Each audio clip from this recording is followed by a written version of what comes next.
নমস্কার, Ramakrishna TV YouTube চ্যানেলের পক্ষ থেকে সকল মা, বাবা, দাদু, দিদা, ঠাকুমা, ঠাকুর দাদা, দাদা, দিদি, ছোট ছোট ভাই বোনদের জানাই অনেক অনেক ভালোবাসা, প্রীতি ও আন্তরিক শুভেচ্ছা।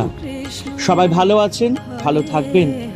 আমি আবারও চলে এসেছি শ্রী শ্রী রামকৃষ্ণ মিশনের স্বামী গীতানন্দ মহারাজজির লেখা ভাগবত কথা সম্পর্কে আলোচনা করতে। এবং আজকে আমরা এই ভাগবত কথা থেকে আলোচনা করব 15 নম্বর অধ্যায়ের দ্বিতীয় ভাগ, শ্রীকৃষ্ণের জন্মকথা। এবং একটা কথা বলবো শুরু করার আগে, যারা যারা আমার আগের ভাগবত কথার এপিসোড বা ভিডিও মিস করেছেন তারা অবশ্যই আমার রামাকৃষ্ণা টিভি ইউটিউব চ্যানেলের ভাগবত কথা প্লে লিস্টে গিয়ে আগের ভিডিও বা এপিসোডগুলি দেখে নিতে পারবেন। তো চলুন শুরু করা যাক আজকের আলোচনা 15 নম্বর অধ্যায় থেকে দ্বিতীয় ভাগ, শ্রীকৃষ্ণের জন্মকথা সম্পর্কে আলোচনা।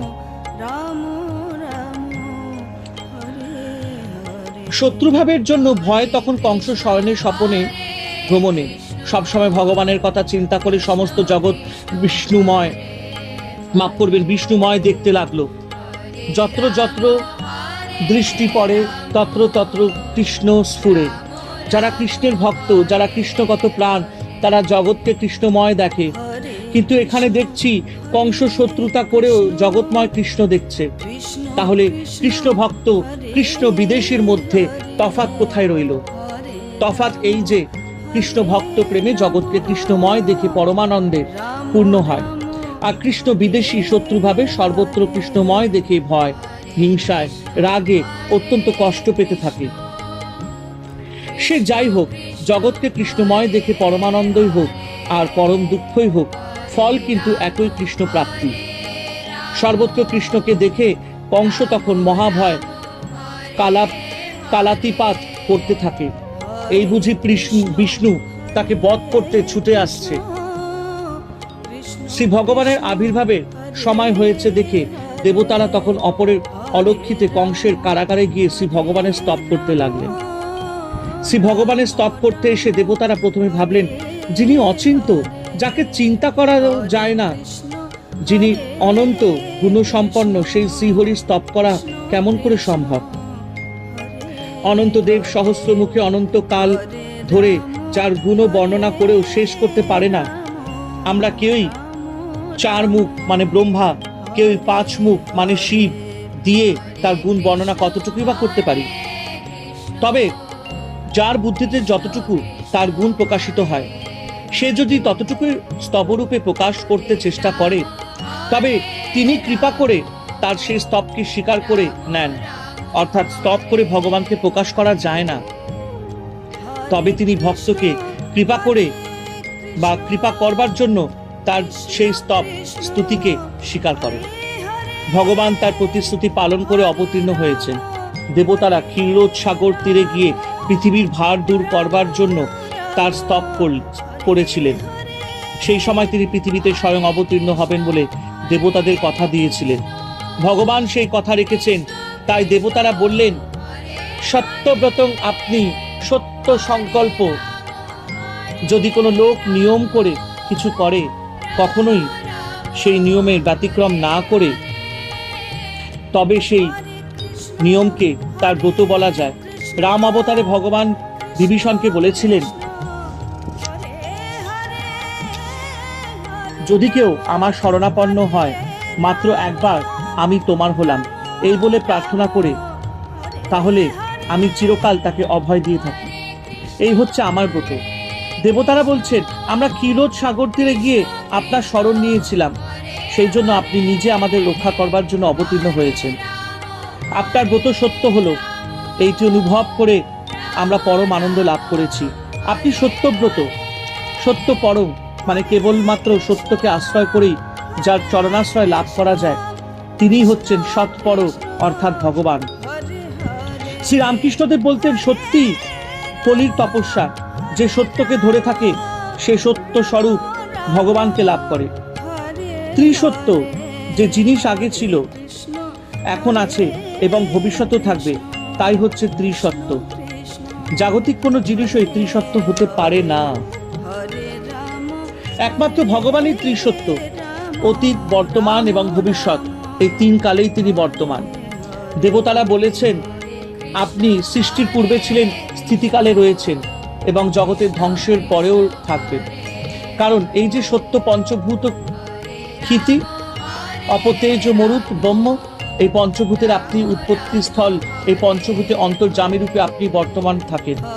আবার যখন এই পঞ্চভূতের লয় হয় তখন আপনিই থাকেন। তৈত্তিরীয়োপনিষদে রয়েছে তৎসৃষ্টা তদেবানু প্রবাসিত, মানে ভগবান জগৎ সৃষ্টি করে অন্তর্যামী রূপে তাতে প্রবেশ করলেন। তজ্জলানিতি শান্ত উপাসিত, মানে ভগবান থেকেই জগতের উৎপত্তি, তিনিই জগতের পালক এবং মহাপ্রলয়ের সময় জগৎ তাতেই লীন হয়। এই তত্ত্বটি জেনে সর্বকামনা পরিত্যাগ করে তার উপাসনা করো। দেবতারা বলছেন সত্য বাক্য এবং সর্বত্র সমদর্শন দ্বারাই আপনাকে লাভ করা যায়। তাই কায়মনোবাক্যে আমরা সত্যাত্মকং ত্বং শরণং প্রপন্না, মানে সত্য স্বরূপ আপনার শরণাগত হলাম। এই সংসারের আপনি একমাত্র উৎপত্তির কারণ, আপনি এর পালনকর্তা, আবার আপনি এর সংহারকর্তা। তবে যদি বলেন আমি কেন? ব্রহ্মা, বিষ্ণু, মহেশ্বর এরাই তো সৃষ্টির স্থিতি প্রলয় করেছেন, সুতরাং আমাকে এইসব কথা বলছো কেন? তার উত্তরে দেবতারা বলছেন আপনার মায়ায় যাদের বুদ্ধি আবৃত হয়েছে তারাই আপনাকে ব্রহ্মাদি থেকে স্বতন্ত্র বলে মনে করে, কিন্তু যারা বিদ্বান তারা আপনাকে ব্রহ্মা, বিষ্ণু, মহেশ্বর রূপে দেখে থাকেন। মৎস্য, কুর্ম, বরাহ প্রভৃতি নানা মূর্তিতে ভগবান জগতের সৃষ্টি, স্থিতি, প্রলয়, ধর্ম স্থাপন প্রভৃতি লীলা করেছেন।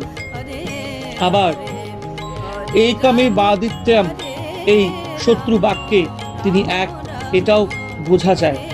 কিন্তু যারা অজ্ঞ তারা ভগবানের একত্বে এবং বহুত্বে সামঞ্জস্য করতে না পেরে ভুল সিদ্ধান্ত করে বসে। শ্রুতি বলছে একহপি শন বহুধা যো বিভাতি, এক হয়েও যিনি বহুরূপে প্রকাশিত হন। সুতরাং ভগবানের মধ্যে একত্বে ও বহুত্বে বিরোধ নেই, তিনি এক হয়েও বহুরূপে প্রকাশিত হন। ভক্তেরা শ্রী ভগবানকে যে মূর্তিতে উপাসনা করেন তিনি কৃপা করে তাদের সেই মূর্তিতেই দর্শন দেন। সুতরাং ভগবানের বহু মূর্তি শিকারে দোষ নেই, কিন্তু তার একত্ব লোপ করাই দোষে।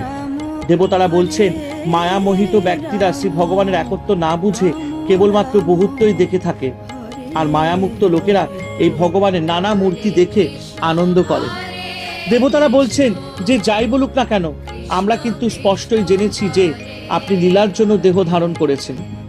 আপনি বিষ্ণুরূপে জগৎ পালন করেন, আপনি রুদ্ররূপে সংহার করেন, আপনি মৎস্য, কুর্ম, বরাহ প্রভৃতি নানা রূপে নানা লীলা করেছেন। আবার আপনি ব্রহ্মরূপে সর্বত্র অবস্থিত। যে আপনাকে জানে সে সবই জানে, আর যে আপনাকে জানে না সে কিছুই জানে না। হে প্রভু, আপনি যদি বলেন যে আমি দেবকীর পুত্র মাত্র, তবে তোমরা আমার স্তব করছো কেন? তার উত্তরে বলছি আপনি জ্ঞান স্বরূপ আত্মা, এই জগতের মঙ্গলের জন্য ধার্মিকদের সুখকর এবং অধার্মিকদের নাশকর বিশুদ্ধ সত্যময় রূপ আপনি বারবার ধারণ করে থাকেন। অতএব আপনি কারো পুত্র নন। জ্ঞান স্বরূপ আত্মা সর্বব্যাপী নিরাকার ব্রহ্মস্বরূপ। ব্রহ্মজ্ঞানে জীবের অজ্ঞান দূর হয়, কিন্তু লীলার আস্বাদন হয় না। তাই ভগবান সর্বব্যাপী নিরাকার হয়েও লীলার জন্য রূপ ধারণ করেন। দেবতারা জানেন সচ্চিদানন্দ ব্রহ্মই দেবকীর গর্ভে আবির্ভূত হয়েছেন। হে পদ্ম পলাশ লোচন, আপনি হচ্ছেন যাবতীয় বিশুদ্ধ সত্যগুণের আধার স্বরূপ। যারা বিবেকবান তারা আপনার চরণকেই একান্তভাবে আশ্রয় করে সেই চরণ তরীর সাহায্যে ভবসাগর অনায়াসে পার হয়ে যান। শ্রী ভগবান তার নিত্যশুদ্ধ শ্রীমূর্তি যখন জগতে প্রকাশ করেন তখন তাকে দর্শন করে তার সেবা করে ভক্তেরা কৃতার্থ হন। অসুর প্রকৃতি দুষ্ট লোকেরাও সেই সময় তার সংস্পর্শে এসে মুক্ত হয়ে যায়। কিন্তু জগতের এই সৌভাগ্য তো বেশি দিন স্থায়ী হয় না। বহু কাল পরে শ্রী ভগবান প্রকট হয়, অল্প দিনেই এই জগৎকে ধন্য করে আবার অপ্রকট হয়ে যান। ভগবানের প্রকট লীলায় যারা তার দর্শন পায়নি তারা ভাবে আমার তো তখন জন্মগ্রহণ করবার সৌভাগ্য হয়নি, আমার কি গতি হবে? নরোত্তম দাস চৈতন্যদেবের জন্মগ্রহণ করতে পারেননি বলে দুঃখ করে বলেছিলেন, তখন না হইল জন্ম, এবে দেহে কিবা কর্ম, বৃথা মাত্র বহি দেহ ভার। ভগবানের তিরোধানে হতাশ জীবের হৃদয় আশার সঞ্চার করে দেবতারা বলছেন, হে প্রভু, আপনার প্রকট লীলায় যারা আপনার সাক্ষাৎ দর্শন লাভ করে তারা পরম ভাগ্যবান। অন্য সময় আপনার শ্রীমূর্তি ধ্যান করেই জীবেরা ভবসাগর পার হয়ে যায়। হে সর্বপ্রকাশ, মাফ করবেন, হে সব প্রকাশ ভক্তের প্রতি আপনার অসীম কৃপা। আপনার কৃপায় তারা আপনার চরণাশ্রয় লাভ করে এই দুস্তর ভবসাগর পার হয়ে যান। বিষয়াসক্ত দিনজনের উপর আপনার ভক্তের বড় করুণা, তাই তারা বিভিন্ন সম্প্রদায় রূপে আপনার চরণ তরি জগতে রেখে যান। এইভাবে শিষ্য পরম্পরায় ভক্তদের ভব নদীর পাড়ে যাবার উপায় হয়ে থাকে। যে একবার আপনাকে আশ্রয় করেছে তার আর অন্য কিছুর উপর নির্ভর করতে হয় না, আপনি নিজেই তার উদ্ধার করেন। হে কমল লোচন, যারা আপনার চরণাশ্রয় না করেই দম্ভ ভরে নিজেদের মুক্ত বলে অভিমান করে, আপনার প্রতি ভক্তির অভাবের জন্য তাদের চিত্ত নির্মল হয় না। সেই মলিন চিত্ত লোকেরা সাধনা করে কিছুটা অগ্রসর হলেও আপনার পাদপদ্মকে অনাদর করার জন্য তারা আবার অধঃপতিত হয়। যাদের ঠিক ঠিক জীবন মুক্তির অবস্থা হয়নি, কিন্তু ভ্রান্তি বশত নিজেদের মুক্ত বলে অভিমান করে এবং ভাবে আমি মুক্ত হয়েছি, আমার আর কিছু করার নেই, আমি আর ভগবান একই, সুতরাং তার চরণাশ্রয় লাভের আমার কোনো প্রয়োজন নেই, এই রকম ভ্রান্ত মুক্তাভিমানী ব্যক্তিরা আপনাকে অবজ্ঞা করে অধিপতিত হয়। কিন্তু আপনার চরণাশ্রিত ভক্তদের কখনো অধঃপতন হয় না। যদিও বা কখনো তত্ত্বজ্ঞানের অভাবে তাদের জন্মান্তর গ্রহণ করতে হয়, তবুও তাদের ভক্তি নিত্য আপনাতে আবদ্ধ বলে তাদের কখনো অধোগতিত বা বিনাশ হয় না। না মে ভক্ত প্রণশ্যতি, আমার ভক্তের কদাচ বিনাশ নেই। সেই জন্য আপনার দ্বারা রক্ষিত হয়ে ভক্তেরা গুরুতর বিঘ্ন সমূহের মধ্যে উভয় বিচরণ করে থাকে। জগৎ পালনের জন্য মানুষের মঙ্গলপ্রদ বিশুদ্ধ সত্যময় শরীর আপনি ধারণ করেন। লোকে ওই মূর্তি অবলম্বন করে চতুরাশ্রম ধর্ম পালন করে। ব্রহ্মচারীরা বেদ অধ্যয়ন দ্বারা, গৃহস্থেরা কর্মযোগ অবলম্বন করে, বানপন্থীরা তপস্যার দ্বারা এবং সন্ন্যাসীরা সমাধির দ্বারা আপনারই পূজা করে থাকেন। আপনি যদি শরীর ধারণ না করতেন, তবে আপনাকে পূজা করতে না পেরে কারোই এই সিদ্ধি লাভ হতো না। যদি বলা যায় শাস্ত্রেই তো ব্রহ্মচারী, গৃহস্থ, বানপ্রস্থী ও সন্ন্যাসীদের কর্তব্য নির্ধারিত আছে, লোকে সেই কর্তব্য পালন করলেই তো জ্ঞান লাভ করতে পারবে। তবে আর অবতারের জন্মের বটে, কিন্তু অবতার না হলে জীবের আকাঙ্ক্ষা মেটে না। কিরকম জানো? গরুর যেখানটাই ছোবে গরুকেই ছোঁয়া হবে, কিন্তু গরুর বাট থেকেই দুধ হয়, দুধ পেতে হলে গরুর বাট ছুতে হবে। সেই রকম ঈশ্বর সর্বভূতে আছেন বটে, কিন্তু তাকে প্রত্যক্ষ করতে হলে, তাকে ভালোবাসতে হলে অবতারের প্রয়োজন হয়। হে ধাত, হে সর্বশক্তিমান বিশুদ্ধ সত্যময়, আপনার এই শরীর যদি প্রকটিত না হতো, তবে ভজনের অভাবে মানুষের অজ্ঞান দূর না হয়ে জ্ঞানের উদয় হতো না। আর জ্ঞানের উদয় না হলে কারোর ভাগ্যে আপনার দর্শন লাভ হতো না। বুদ্ধি এবং অনন্যা জড় গুণের দ্বারা আপনার ঈশ্বরত্ব বা অস্তিত্ব অনুমান করা যেতে পারে, কিন্তু তাতে আপনার দর্শন লাভ হয় না। আপনার শ্রী বিগ্রহ দর্শন করে ধ্যানে সেই বিগ্রহের সেবা করলে ভক্তেরা আপনার সাক্ষাৎ দর্শন লাভ করতে পারে। এখানে বলা হলো যে নিত্য শ্রী বিগ্রহের দর্শন এবং তার সেবা করা ভক্তের অবশ্য কর্তব্য।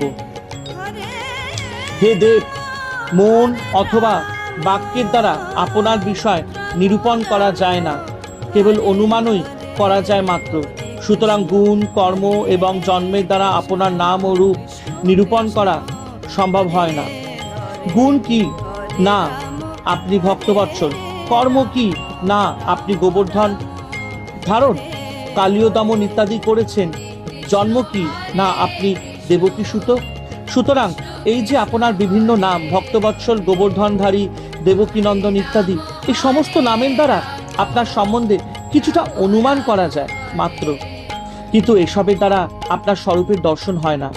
কারণ আপনি হচ্ছেন বাক্য, মনের অতীত, সাক্ষী স্বরূপ, এইভাবে আপনি সর্বলোকের অগোচর হলেও ভক্তেরা কিন্তু আপনাকে দর্শন করে থাকেন, কারণ ভক্তের কাছে আপনি স্বপ্রকাশ।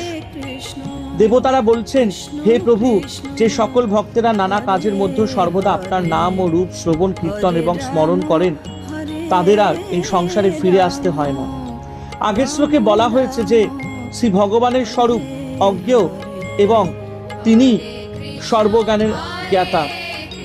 জ্ঞান দ্বারা জ্ঞেয় বস্তুর অনুভব হয়, কিন্তু জ্ঞাতার অনুভব হয় না।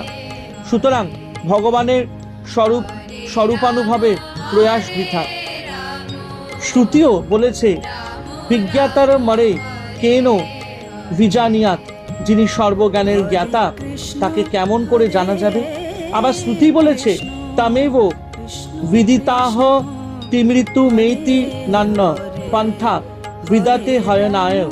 অর্থাৎ ভগবানের স্বরূপানুভব ছাড়া সংসার মুক্তির আর অন্য কোনো উপায় নেই।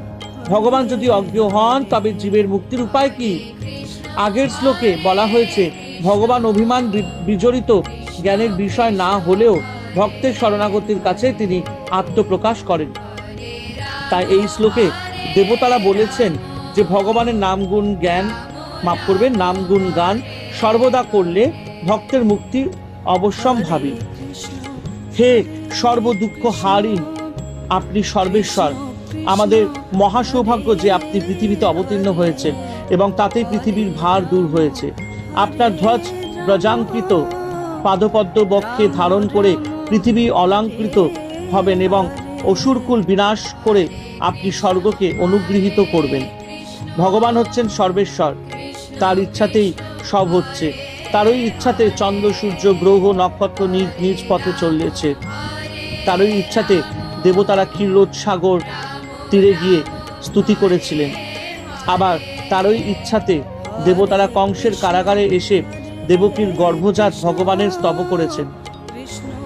দেবতারা বলেছেন, আপনি তো ইচ্ছা মাত্রই পৃথিবীর ভার দূর করতে পারেন, তবুও যে আপনি স্বয়ং অবতীর্ণ হয়েছেন তাতে বুঝতে পারছি যে পৃথিবীর দুঃখ দূর করা ছাড়াও আপনি আরো বহু লীলা করবেন, যা দেখে আমরা কৃতকৃতার্থ হব।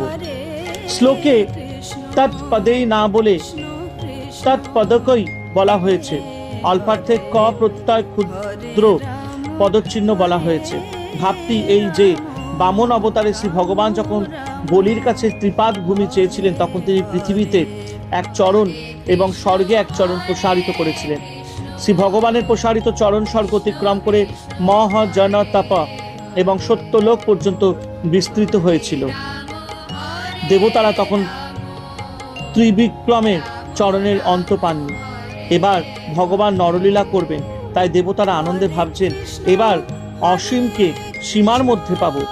ত্রিবিক্রমের লীলার সময় দেবতারা তার চরণের একটা অংশ মাত্র দেখেছিলেন।